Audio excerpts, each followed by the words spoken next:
अरे भाई बहुत खूब। आज तो ना स्ट्रेचिंग है ना यॉगिंग जॉगिंग है, आज कुछ नया मामला लग रहा है। लेकिन आखिर इतनी मेहनत आप लोग कर किस लिए रहे हैं? ये बॉडी के किस पार्ट पे काम कर रहा है? हुसैन, आज निशाने पर है शरीर की सबसे बड़ी केमिकल फैक्ट्री, हमारा लिवर। लेकिन पहले उठक बैठक लगाएंगे आप हमारे साथ? आइए, आ जाइए, आ जाइए। छोटी सी एक्टिविटी है लेकिन जिगर की सेहत का कनेक्शन उसे हम जरा समझाएंगे। करना कुछ नहीं है, स्क्वाट लगाना हमारे साथ। बैठिए।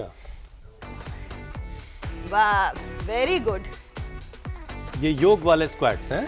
हाँ ये इस तरीके से। अब बताइए, सांस तो नहीं फूल रही किसी की? नहीं हमारी तो नहीं। बिल्कुल नहीं, बिल्कुल नहीं। लेकिन इतनी सी एक्सरसाइज से लीवर का हाल कैसे पता चलेगा, कैसे वो बेहतर हो रहा है? पता चलेगा, बिल्कुल पता चलेगा हुसैन। अगर मामूली से फिजिकल एक्टिविटी में बार बार थकान हो, कमजोरी लगे या सांस फूलने लगे तो फिर इसे हल्के में नहीं लेना है। ऐसी थकान की कई वजह हो सकती है, जिसमें से लिवर की परेशानी भी एक है। अमित? बिल्कुल मीनाक्षी, वैसे मॉनसून सीजन में लीवर को सेफ रखना बहुत ज्यादा चैलेंजिंग काम भी हो जाता है।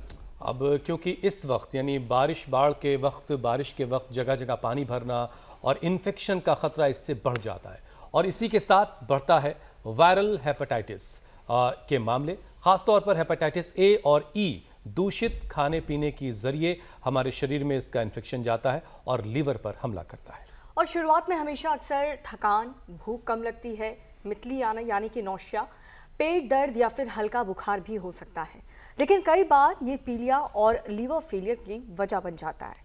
और तभी हर साल 28 जुलाई को वर्ल्ड हेपेटाइटिस डे मनाया जाता है, ताकि इन्फेक्शन की जल्द पहचान हो, इलाज वक्त पर शुरू हो और लोगों को यह समझाया जा सके कि हेपेटाइटिस हमेशा साफ लक्षण नहीं दिखाता।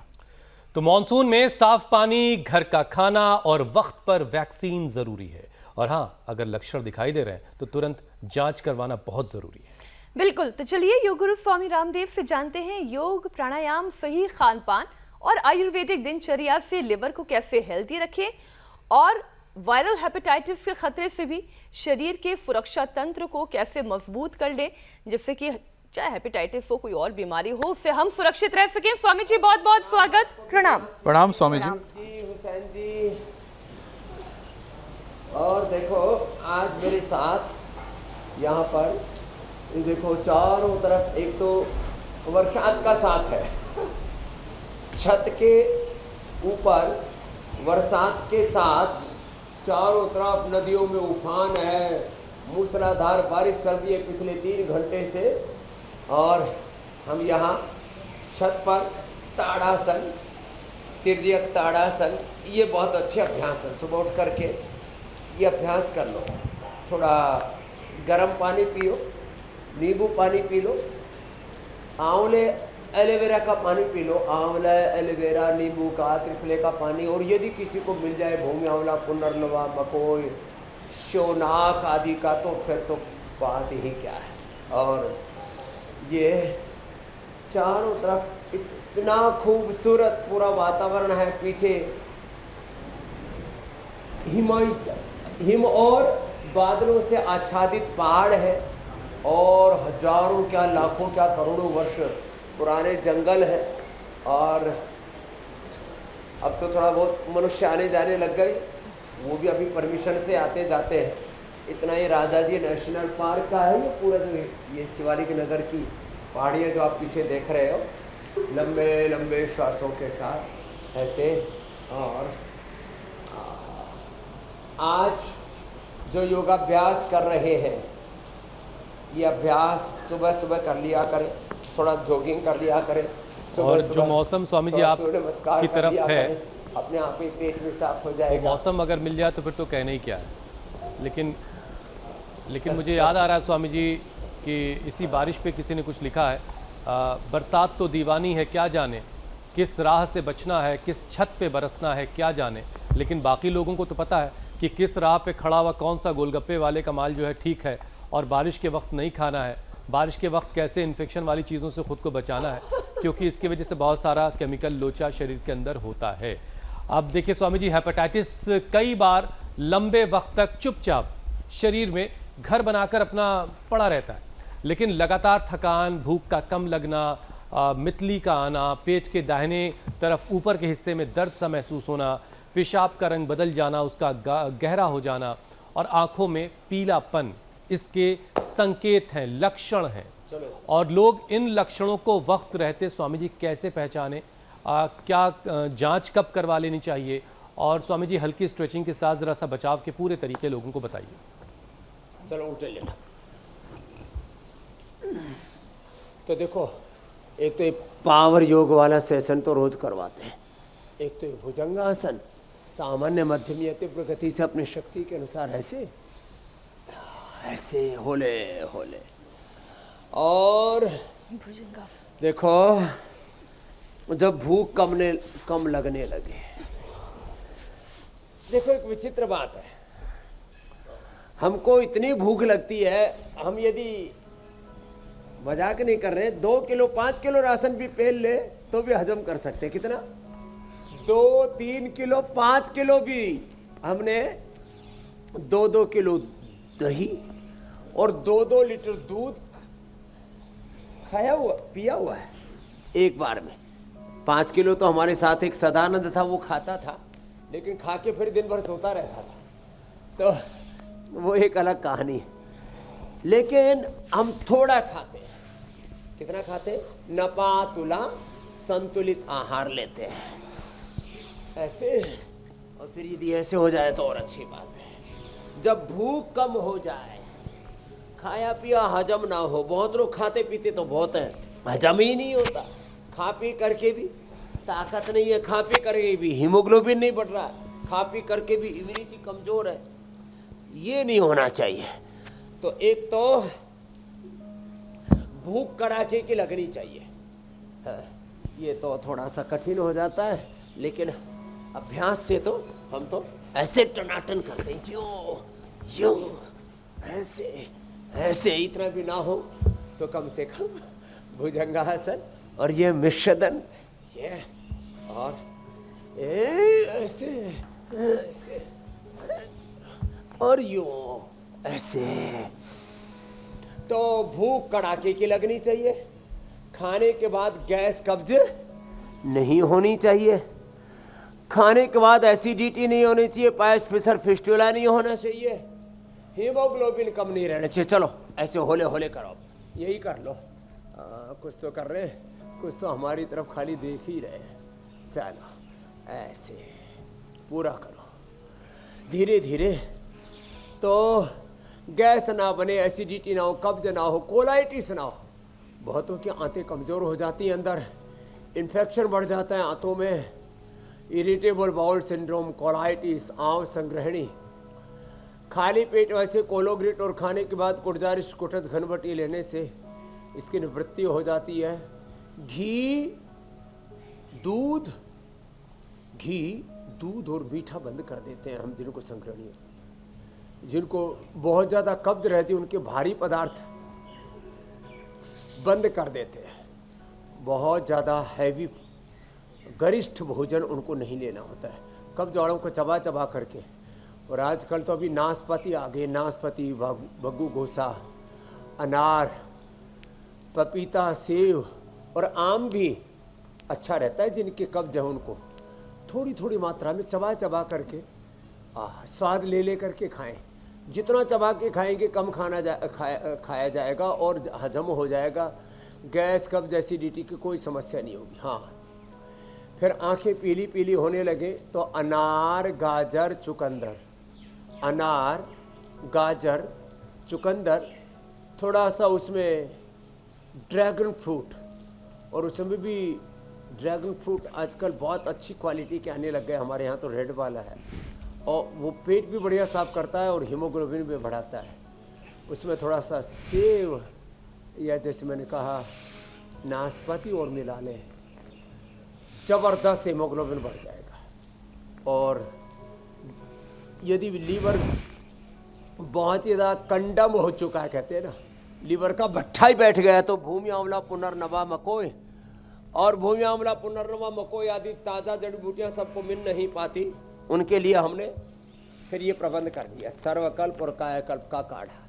इससे सस्ता और इससे अच्छा उपाय नहीं हो सकता। ये इतनी ज़बरदस्त जड़ी बूटियाँ हैं सर्वकल्प कायाकल्प की, पेट एकदम परफेक्ट हो जाएगा पाचन। अच्छा स्वामी जी, देखिए बारिश के इस मौसम में प्रक्षालन, जल नीति, सूत्र नीति, दंड धोती हमारे। जी मेरे भाई, बच्चे स्वामी करके जी, इस दिखाते मौसम रहते हैं, में जिससे जब कि बारिश लोग हो रही प्रेरणा है, लेते रहे, प्रशिक्षण लेते रहे। दूषित पानी, बर्फ, कई जगहों पर बर्फ के गोले और बर्फ भाषण ड्रिंक में मिला के देते हैं, कटे हुए फल, चाट और खुले में रखा हुआ खाना, ये सारी चीज़ें स्वामी जी हेपेटाइटिस ए और ई का खतरा बढ़ा सकती हैं। तो मॉनसून में पीने के पानी, खाना बनाने, बाहर का खाना खाने और हाथों की साफ सफाई को लेकर के कौन कौन सी सावधानी स्वामी जी बरतनी है, और सेहतमंद लोगों में यौगिक जॉगिंग जैसी एक्टिविटी लिवर और ये इम्यूनिटी को देखो कैसे सपोर्ट करेगी? बहुत एक संवेदनशील मुद्दा है। कुछ लोग जो है घरों में बहुत अच्छा खाना बना लेते हैं और वेस्टर्न फूड से लेकर के, चाइनीज़ फूड से लेकर के, साउथ इंडियन फूड से लेकर के, नॉर्थ इंडियन से लेकर के और आयुर्वेदिक फूड, ये हेल्दी फूड। अब देखो, अब होता क्या है, कुछ लोग अपने घर में खाने में उनको अच्छा ही नहीं लगता है, तरह तरह के मिर्ची मसाले, अलग अलग तरह का स्वाद, चटोरे होते हैं कुछ लोग। क्या बोला? चटोरपना, ये बड़ा खतरनाक है। हाँ, आज वैसे हमारे साथ तो बड़ी पवित्र आत्मा है यहाँ, डॉक्टर ललिता जी, इन्होंने तो एएनए से मुक्ति पा ली रे। डॉक्टर दिनेश पेंडारकर जी बहुत बड़े कैंसर के सर्जन हैं, लाखों लोगों को नवजीवन दिया, हमारे साथ हैं डॉक्टर हिम्मत जी। लोकेंद्र जी ने तो टीबी की समस्या से निजात पा लिया। लो, और भी जिन्होंने अपना जीवन रूपांतरित किया मेरे साथ योग कर रहे हैं। चलो सीधे लेट जाओ। तो ये जो बाहर खाने वाला मामला है, इसमें कुछ लोग तो सच में अच्छा खाना बनाते हैं, कुछ लोग ठेले पर भी अच्छा खाना बनाते हैं, ढाबे पर भी, होटल में भी, लेकिन कुछ लोग तो होटल, ढाबा, ठेला, वहाँ पर जिस तरह का खाना मिलता है, राम राम राम राम, उसमें 3 दिक्कतें। एक तो हाइजीन की, और दूसरी सबसे बड़ी दिक्कत है उसके अंदर, हाइजीन के साथ साथ लोग बहुत ज़्यादा मसाले प्रयोग करते हैं। हाइजीन 100% प्रॉपर होना चाहिए। अलग अलग प्रकार के बैक्टीरिया, वायरस, फंगस, इतने ज़्यादा खाने के तो लिए सावधानी की ज़रूरत है। ज़रा सी चीज़ ऊंची नीची हो जाए, आदमी के हाथ ही साफ नहीं है, हाथों में ही हजारों क्या लाखों क्या करोड़ों प्रकार के अनहेल्दी बैक्टीरिया, वायरस, फंगस, खतरनाक रोग लेकर के हम घूमते रहते हैं। हाथों से, मुंह के श्वास से, पसीने से, कपड़ों से, अलग अलग। अब वो हाथ पूछते हैं ना, वहाँ वो शायद 10-10, 20-20 साल पुराने कपड़े होते हैं, एकदम सड़े हुए से, उनसे हाथ पूछते रहते हैं। फिर जो खुदाई में रुमाल है प्राप्त उसी से कपड़े पूछते रहते हैं, पसीना आता रहता है। क्योंकि ज़्यादातर जो सार्वजनिक रसोइयाँ होती हैं, वहाँ पर कोई जो है गर्मी से बचने के लिए, ठंड के समय तो फिर भी तो मामला ठीक रहता है, गर्मी और बरसात के समय तो इतना गंदगी रहती है, रे राम राम। फिर ज़्यादा तीखे तेज मसाले, मरकट आसन। स्वामी जी, जिन चटोरे प्रजाति के लोगों की भी आप बात कर रहे थे, पेट के लिए, सिर्फ वही लोग नहीं, ये बारिश का मौसम स्वामी जी कुछ ऐसा करता है कि लोगों को पकौड़ी वकौड़ी का, बहुत सारे लोग बाहर चाट खाने और गोलगप्पा खाने निकल जाते हैं। आप तो हर चीज़ का ऑप्शन दे देते हैं लोगों को, तो अगर किसी का गोलगप्पा खाने का मन कर जाए इस मौसम में, और ऊपर से वही जो आप बता रहे हैं कि वो खुजली करते हुए हाथ उनके, और फिर उसको पानी में घुला करके देते हैं, पौष्टिक सा और बना देते हैं, इसका कोई ऑप्शन बनाया क्या स्वामी जी आपने?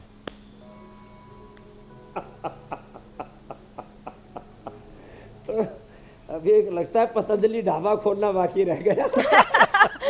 पतंजलि ठेला और पतंजलि ढाबा, आयुर्वेदिक गोलगप्पे हींग के पानी के साथ।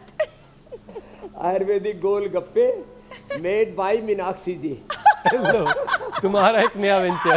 ये अच्छा रहेगा। तो ये ने अच्छा कर सकते हैं। देखो, हमने गोलगप्पे जो है मैदा की बजाय उसके रवा के दीपिका, आप बनाए, फ्रेंचाइजी लेना सूजी के। चाहेंगे इसकी? थोड़ी सी मैदा, बाकी उसमें रवा डाल दिया, क्या गजब बनते हैं। गोलगप्पे सच में बहुत अच्छे बन जाते हैं। और उसमें पतंजलि चाट मसाला मिला करके, थोड़ा सा धनिया, पुदीना, नमक, ये सब मिला करके इतना अच्छा बनता है। और खट्टे के रूप में उसमें खटाई जो है वो थोड़ा सा आंवले का रस, थोड़ा सा नींबू का रस, थोड़ी सी इमली, ज़्यादा इमली नहीं डालनी चाहिए, थोड़ा सा अमचूर। लेकिन कुछ लोग इतने ज़्यादा, मैंने कहा ना, अनहेल्दी मसाले मिला देते हैं। और जो उसका रॉ मटेरियल है किसी भी चीज़ का, चाहे गोलगप्पे का हो, चाहे पराठे का हो, अलग अलग प्रकार के रोल, फिर अलग अलग प्रकार की चाप, और अलग अलग प्रकार के, मैंने कहा ना, वेस्टर्न फूड, चाइनीज़ फूड, और इडली, डोसा, सब कुछ खाओ मेरे भाई। लेकिन भाई यदि देखो, अब 3 बातें कह रहा हूँ, यदि ठेले वाला अच्छा बना रहा है तो भी दिक्कत नहीं है, ढाबा वाला अच्छा बना रहा है तो भी दिक्कत नहीं है, और भाई 5 स्टार वालों का तो कहते हैं कुछ नियम बना के रखते हैं। लेकिन मैंने तो कई जगह 5 स्टार होटलों में वो जो है शॉर्टकट के चक्कर में ना, कि जी फंक्शन में जा रहे थे तो रसोई की उधर से होकर के गुजरे, तो भाई मेरे को तो ज़्यादा साफ सफाई लगी नहीं। सब जगह रसोई के नाम पर तो भद्द पिटी हुई है। तो इसमें थोड़ा सा सावधानी बरते तो अच्छा है। अपने घर में अच्छा आहार ले ले, और बाहर ले रहे हैं तो भाई चाहे सामान्य होटल हो या 5 स्टार हो, चाहे सामान्य ढाबा हो या चाहे आजकल तो 5 स्टार ढाबा भी बन गए। हाँ, इधर करनाल बाईपास पे और अलग अलग पूरे देश में मैंने देखा। स्वामी जी देखिए, हंसी हंसी में बढ़िया ढाबा, 5 स्टार ढाबा है, और ठेला भी। एक नए कारोबार का आइडिया अच्छे देखिए वाले स्वामी से जी मिल गया है। अब जी मेरे भाई, और हंसी हंसी में बहुत सारी सीरियस बातें भी हो गई हैं कि हाइजीन का ख्याल जहां पर नहीं है उन जगहों पर खाना आपके लिए खतरनाक हो सकता है। थोड़ा एहतियात बरतना बहुत जरूरी है। स्वामी जी देखिए, हेपेटाइटिस ए और ई दूषित खाने पानी से फैलता है, हेपेटाइटिस बी और सी इन्फेक्टेड ब्लड से फैलता है, जबकि हेपेटाइटिस डी सिर्फ उसी व्यक्ति को हो सकता है जिसे पहले से हेपेटाइटिस बी हुआ हो। तो आम लोगों को जरा आसानी से समझाइए स्वामी जी, आसान भाषा में, कि ये जो 5 स्ट्रेन हैं हेपेटाइटिस के, इनमें आपस में क्या क्या फर्क है, और कौन सा इन्फेक्शन जो है वो ज्यादा गंभीर और ज्यादा परेशान करने वाला और लंबे वक्त तक रहता है।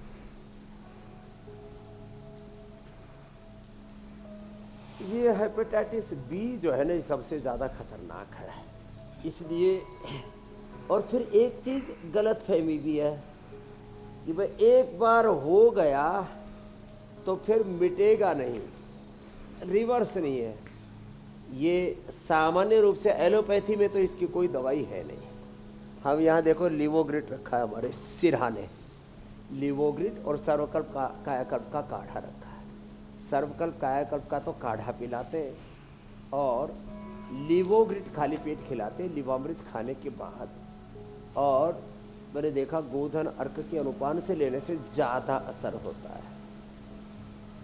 अर्धहलासन, पादवृत्तासन, द्विचक्रिकासन, ये तो हम रोज़ करवा ही देते हैं। ये पेट के लिए, पाचन के लिए भी, वेट के लिए भी, और बॉडी की फ्लैक्सिबिलिटी के लिए भी बहुत ही अच्छा है। तो जिससे जितना बन पाए एक रिदम के साथ कर लेना।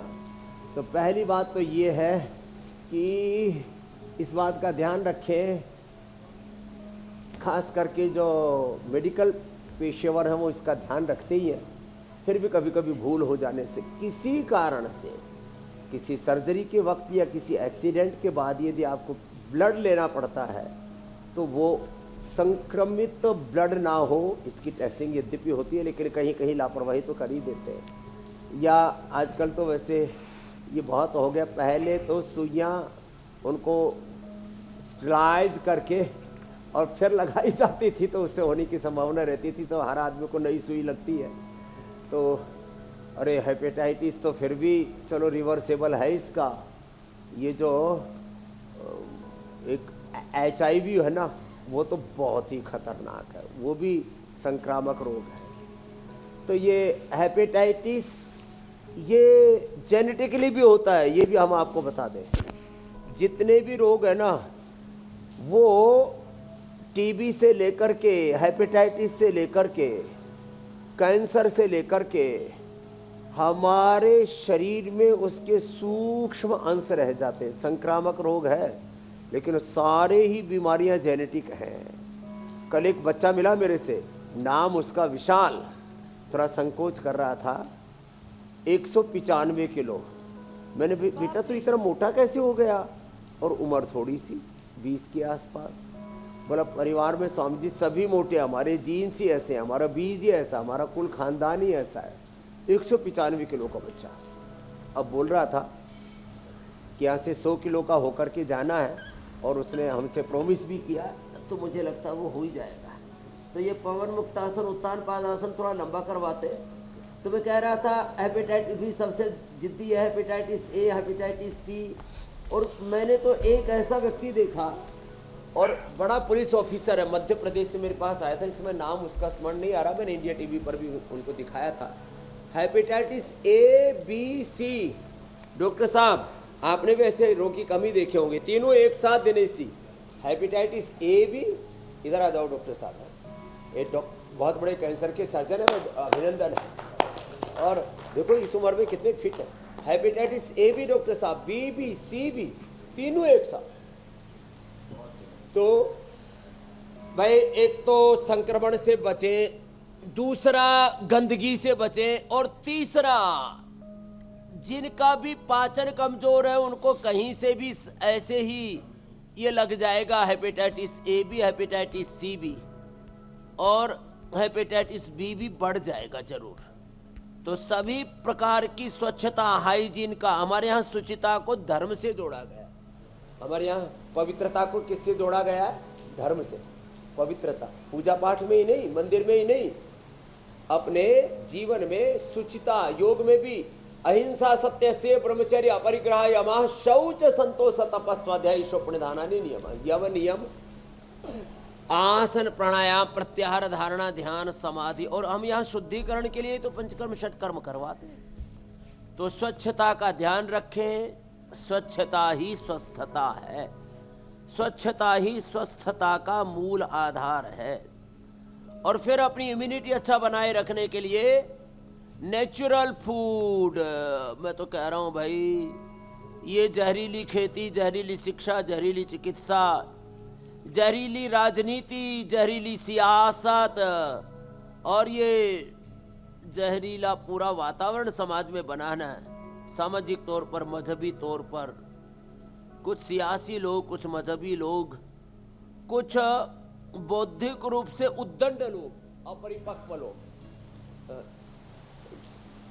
कहने को थिंक टैंक, कहने को उनके ऊपर बड़े बड़े टैग लगे हुए कि बड़े पत्रकार हैं, ये बड़े एंकर हैं, बड़े इन्फ्लुएंसर हैं, बड़े यूट्यूबर हैं, ये बड़े बुद्धिमान आदमी हैं। और पता लगा बुद्धिमान तो था नहीं, बुद्धू बड़ा था। ऐसा मामला गड़बड़ा रखा है। तो सभी प्रकार के शारीरिक, वैचारिक, भावनात्मक, राजनीतिक, सांस्कृतिक प्रदूषण से बचें। ये प्रदूषण, दूषण बड़ा, यही खरदूषण है। तो हर तरह के प्रदूषण से खुद को नहीं, बचाएं, हम तो योग वाले व्यक्ति, योग करके और अपनी हाँ, इम्यूनिटी कल को मजबूत बनाएं। और रोज़ाना स्वामी जी योग कैसे करना है ये तो आप गाइड करते ही करते हैं।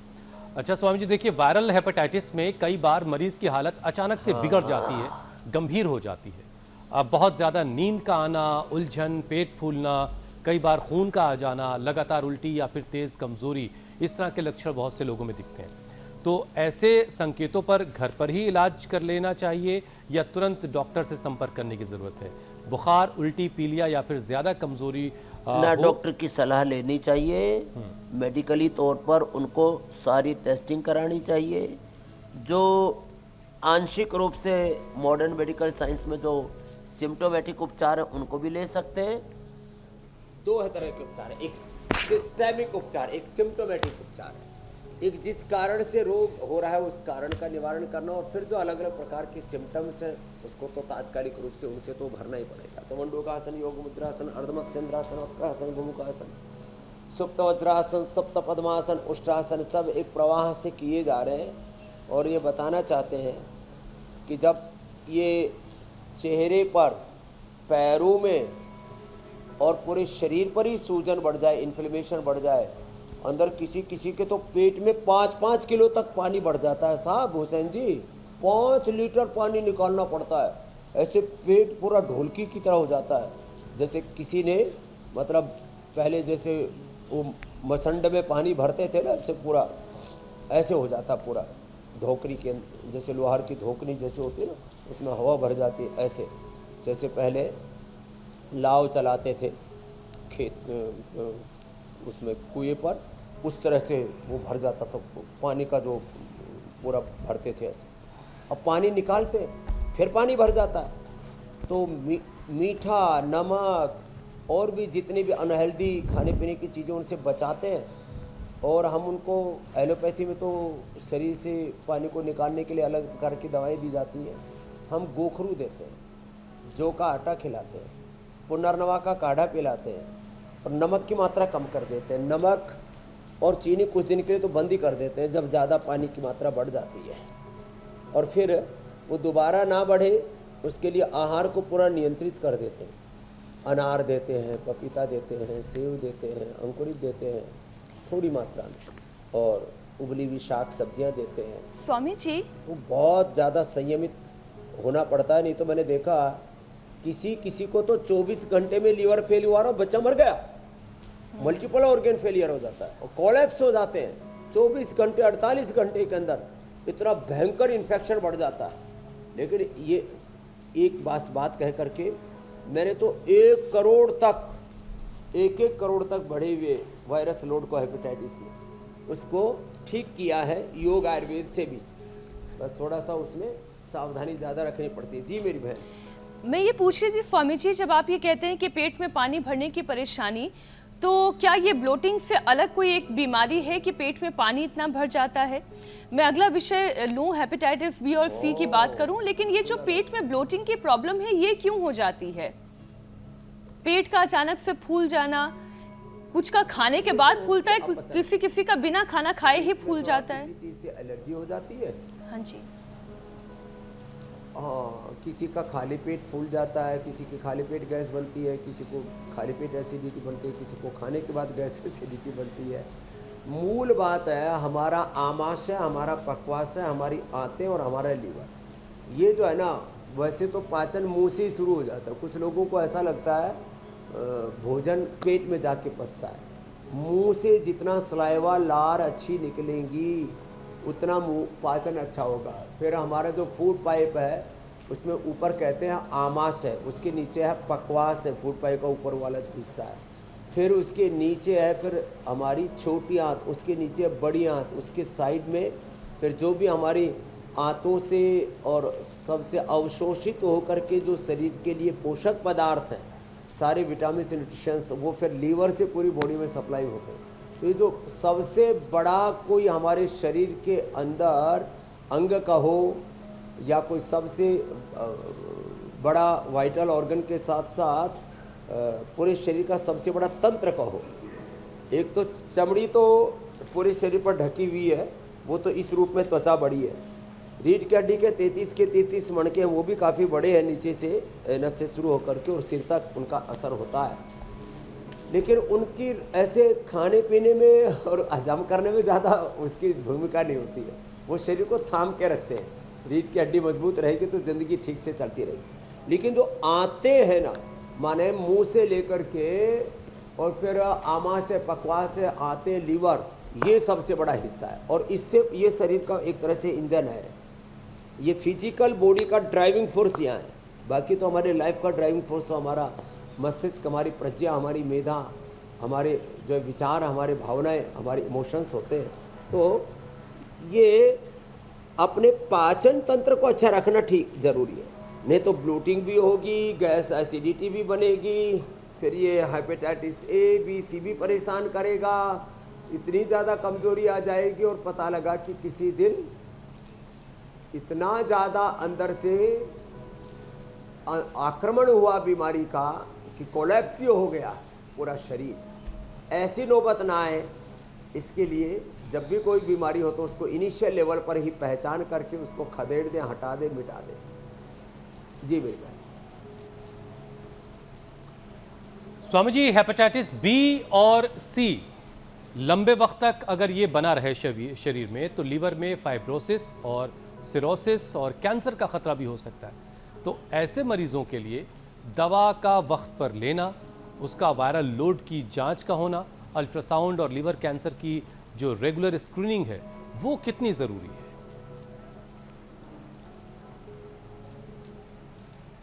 हाँ, एक तो आपने ठीक कहा, वक्त से जांच करना है। तो जिनसे बन पाए ना पद्मासन में बैठ के यूं उठ जाना, इससे तो भूख बहुत कड़ाके की लगती है। या अंगुलियों पर ऐसे, ये तो और ज़्यादा बहुत ही ज़्यादा संतुलन इसमें बना के रखना पड़ता है अंगुलियों पर। और फिर यदि मयूरासन हो जाए तो बात ही क्या है। वायरस लोड को कंट्रोल करने के लिए दवाइयाँ महंगी तो ज़रूर होती हैं, लेकिन भाई जीवन से बढ़ कर के कुछ भी नहीं है।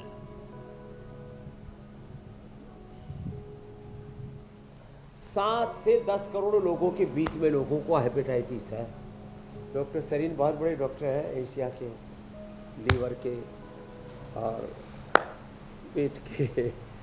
मेरे से बोले स्वामी जी ये 10 करोड़ लोग, एक व्यक्ति 1 करोड़ से लेकर के 3, 4, 5 करोड़ रुपए की दवाइयाँ खा लेता है। कई बार लीवर गड़बड़ हो जाए तो 1 करोड़ तो लीवर ट्रांसप्लांट और उसकी फिर मेंटेनिंग करने में लग जाता है। बड़ा खतरनाक। अब लीवर ट्रांसप्लांट की नौबत ना आए तो पहले से इनिशियल लेवल पर ही चीज़ों को ठीक कर लो, तो फिर 5 करोड़ की जरूरत नहीं पड़ेगी। 50 रुपए के सर्वकल्प कायाकल्प के काढ़े से बात बन जाएगी। ये इतनी सी बात है ना, ये लीवोग्रिट और लीवामृत, इससे बात बन जाएगी। और फिर जब कब्ज हो तो ये इसबगोल, त्रिफला चूर्ण, शुद्धि चूर्ण, थोड़ा गुलकंद।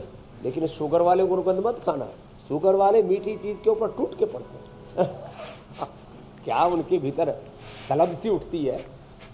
तो जो है, अब ये कितना अच्छा है, देखो खाली कपाल भाती कर लो और कठिन आसन ना भी हो, इसलिए हम रोज़ करवाते हैं कि भाई कपाल भाती कर लो, कपाल भाती, अनुलोम विलोम कर लो, थोड़ा अग्निसार कर लो, इसी से उद्धार हो जाएगा, बेड़ा पार हो जाएगा। तो भाई देखो, ये कैंसर में तब्दील ना हो और बॉडी कोलैप्स ना हो, ज़िंदगी ख़त्म ना हो, इसके लिए कैंसर भी होने पर हम तो सिस्टोग्रिड डायमंड और ओरोग्रिड दे करके कोलन कैंसर से लेकर के और फिर अलग अलग हिस्सों का कैंसर, चाहे ब्लड कैंसर हो, ब्रेस्ट कैंसर हो, पूरे शरीर में कहीं पर भी सिस्ट है, गांठें हैं, उन सबको ठीक करते हैं। तो ये भाई देखो, रोग बड़ा नहीं योग बड़ा। रोग हमारा स्वभाव नहीं, योग हमारा स्वभाव है। स्वभाव अध्यात्म उच्यते। और सबका जो मूल डीएनए है ना वो बहुत अच्छा है। ये बीच में जो भी गड़बड़ी आई पिछले 50-100 सालों में, ज़्यादा गड़बड़ी आई है जब से ये जहरीली खेती होगी, जहरीला आहार हो गया, जहरीला पूरा वातावरण बन गया, पूरा पोल्यूशन, रेडिएशन, एडल्ट्रेशन, चारों तरफ माने तबाही मची पड़ी है साहब। कोई बात नहीं स्वामी जी, लेकिन पिछले 50-60 वर्षों में अगर ज़्यादा हालात ख़राब हुए हैं तो आपका साथ भी लोगों को मिला है। ब्रेकिंग न्यूज है, ये बड़ी खतरनाक चल रही है, इसके ऊपर भी थोड़ी बात कर लेते हैं। ये जो आपराधिक प्रवृत्ति क्यों पनपती है लोगों में, योग नहीं करते, अपने काम पर ध्यान नहीं देते, सब जंतर मंत्र पर सोचते हैं कि एक मेरे से बोला बाबा जी जंतर मंतर पर कौन सा मंत्र है?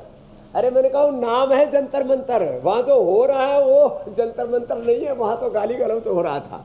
कितने भयंकर अपराधी और क्या क्या सब मामला। और फिर ये अच्छा देखो कितनी बड़ी वकालत करने में लगे पड़े हैं। हाँ, कॉकरोच जनता पार्टी वाले कि एक भी आदमी पर केस दर्ज मत करो, माने तुम उपद्रव करो, तुम राष्ट्रीय संपत्ति को आग लगा दो। भाई चलो छात्र जो इनोसेंट है उनके ऊपर मत करो, थोड़ी बहुत गलती कर ली है माफ़ कर दो बच्चे, लेकिन जिन्होंने जो आदतन अपराधी इसके अंदर घुस करके मामला गड़बड़ कर रहे थे, भाई उनको तो उनके ऊपर तो कानून कार्रवाई नहीं करेंगे ना, तो ये देश गर्त में चला जाएगा। फिर तो लोग कहीं पर भी जो इकट्ठे होकर के और कानून अपने हाथ में लेंगे और देश को लोकतांत्रिक तरीके से, डेमोक्रेटिक तरीके से नहीं, फिर तो भीड़ तंत्र से देश चलने लगेगा। फिर लोकतंत्र का मतलब क्या रह जाएगा। Thank you. ये आपकी बहुत देर से ब्रेकिंग न्यूज़ देख रहा था मैं, तो अपनी भी एक ब्रेकिंग न्यूज़ दे दी। देखो भैया, जो इनोसेंट है वो उसको फंसाओ मत, और जो आदतन अपराधी है वो एक में नहीं बचना चाहिए, तब ये देश सुधरेगा, नहीं तो रोज आग लगाएंगे।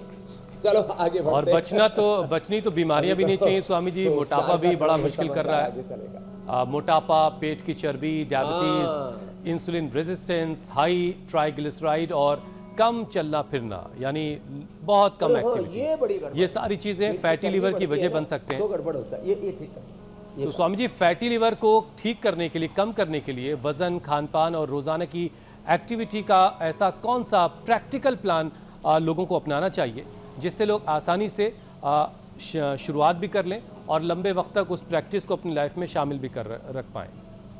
लोग बड़े जोश से शुरू करते हैं, लेकिन गोधन अर्क कोई रोज पी ले तो जिंदगी में कभी पाचन की समस्या नहीं होगी। देखो मैं आपके सामने बैठा हूं, मैंने अपने वजन को 64 पर थामा हुआ है। लो गोधन अर्क पी रहा हूं। जो गोधन अर्क पीने में बकबका लगे तो थोड़ा उसमें हनी मिला करके पीना, मैं भी हनी मिला करके पीता हूँ। फिर दूसरा, ये आंवला एलोवेरा गिलोय, ये प्रदर्शनी ऐसे नहीं लगा रखी, आंवला एलोवेरा गिलोय, ये सुबह सुबह पी लो। फिर खाने के बाद एप्पल विनेगर, चुकंदर का विनेगर या जामुन का विनेगर। जामुन का विनेगर डायबिटीज वाले, एप्पल का विनेगर सब हेल्दी लोग पी सकते हैं, और चुकंदर वाला जिनका खून कम है वो। और भाई द्राक्षासाव खून बढ़ाने के लिए, भूख बढ़ाने के लिए, ओहो हो। फिर जिनको कब्ज है अभयारिष्ट, जिनको कोलाइटिस है कुर्जारिष्ट, और जिनको लो बीपी रहता है उनको अश्वगंधारिष्ट, जिनका दिमाग गड्ढमड्ढ रहता है उनको सारस्वतारिष्ट। खाने के बाद आसवरिष्ट। अभी बरसात है ना, तो दही छाछ अपवाद रूप में कभी खा लेना, रोज की रोज मत खाना। कभी दही बड़ा इतना खाया कि सारा शरीर जाम हो गया, अर्थराइटिस वालों का, कफ वालों का कफ कोल्ड बन गया। और पकोड़ा इतना खाया कि पूरा पाचन ही बैठ गया। कुछ लोग 1-1 किलो पकोड़ा रगड़ देते हैं। मिर्ची पकोड़ा, फिर वो क्या है वो फिंगर जैसे काटते हैं ना आलू को, क्या बोलते हैं, फ्रेंच फ्राइज, फिंगर चिप्स में की तरह, फिर फ्रेंच फ्राइज, फिंगर चिप्स, हाँ फ्रेंच फ्राई, और फिर हाँ आलू का पकोड़ा, फिर बैंगन का पकोड़ा, फिर जो है मिर्ची का, प्याज का पकोड़ा, और फिर आजकल तो कई जड़ी बूटियों का भी है, एलोवेरा का भी पकोड़ा बनाते हैं, पत्थर चटा का भी पकोड़ा बनाते हैं, फिर वो अजवाइन के पत्ते का पकोड़ा, लेकिन स्वामी जी बहुत अच्छा लगता है। आजकल तो कोई भी चीज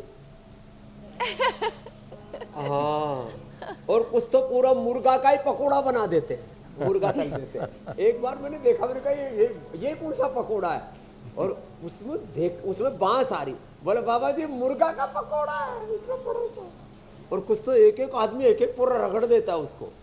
क्या गजब है साहब।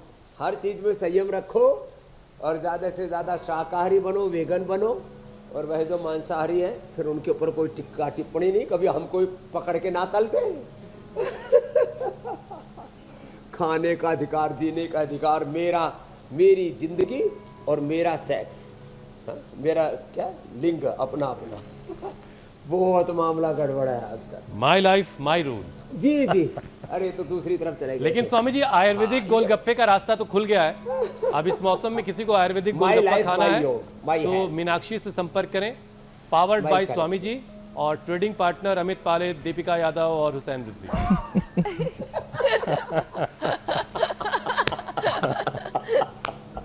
बहरहाल अब ये ठीक है।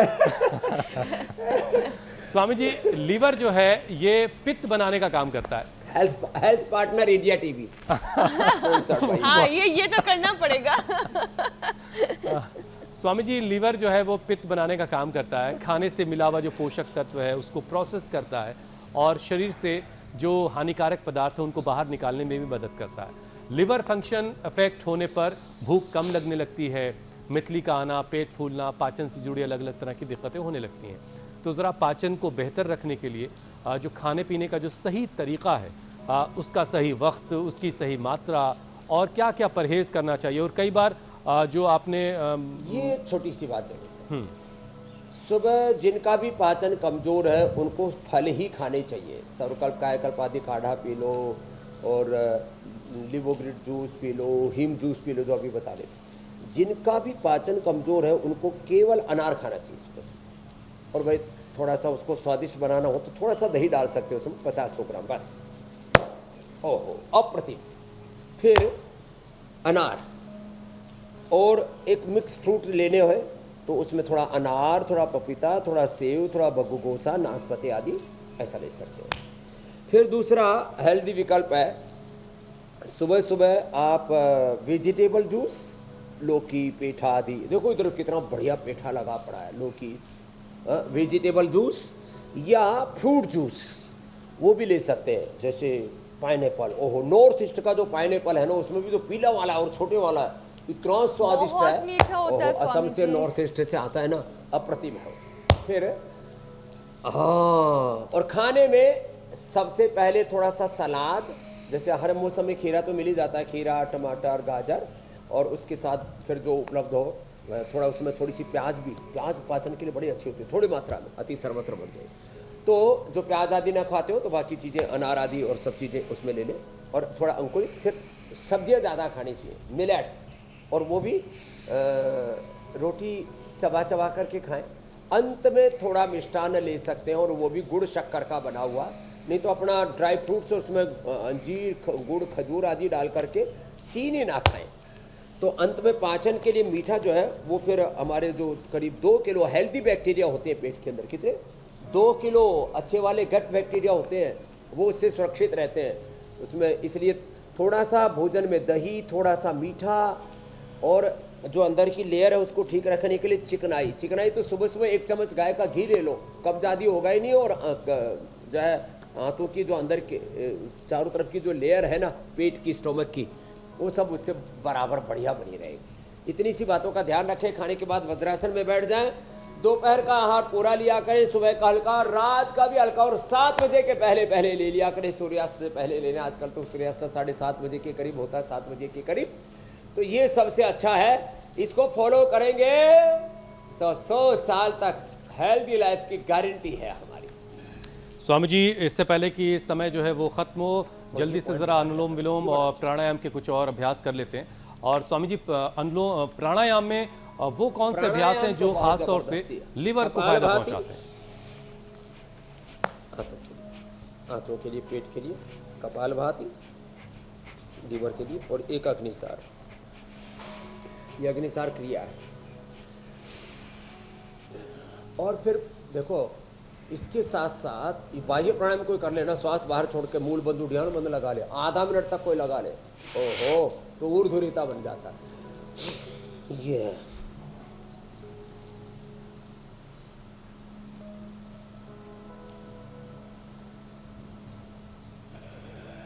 और फिर ये अनुलोम विलोम तो चलते फिरते कभी भी कर सकते हैं। और भाई जिनको बढ़िया पाचन रखना हो, दौड़ लगाओ। दौड़ने से बढ़िया कोई एक्सरसाइज नहीं लीवर के लिए। छोटी बड़ी आंत पूरी एक्सरसाइज हो जाती है दौड़ने से, हाथों की, लीवर की, किडनी की, पेट की, लंग की, हार्ट की, ब्रेन की, और लंबे लंबे श्वासों के साथ। तो प्राणायाम भी साथ में हो जाएगा। और चले तो चलते समय anulom vilom, front running, back running, front walk, back walk. हाँ हाँ, हो गया, इतना कर लिया तो लाइफ एकदम टनाटन रहेगी, जिंदगी दनादन आगे बढ़ेगी और पटरी पर चलती रहेगी। नहीं तो लाइफ टनाटन चलती रहे, इसके लिए ज़रूरी है कि आप रोज़ाना टनाटन योग भी करते रहें। रोज़ाना इंडिया टीवी दनादन पर- योग। हाँ, और स्वामी जी से सारी आपको दनादन योग। प्रणाम, धन्यवाद। ज़रूरी बातें भी पता चलती रहेंगी। स्वामी जी प्रणाम, बहुत बहुत शुक्रिया। धन्यवाद प्रणाम स्वामी स्वामी जी। जी।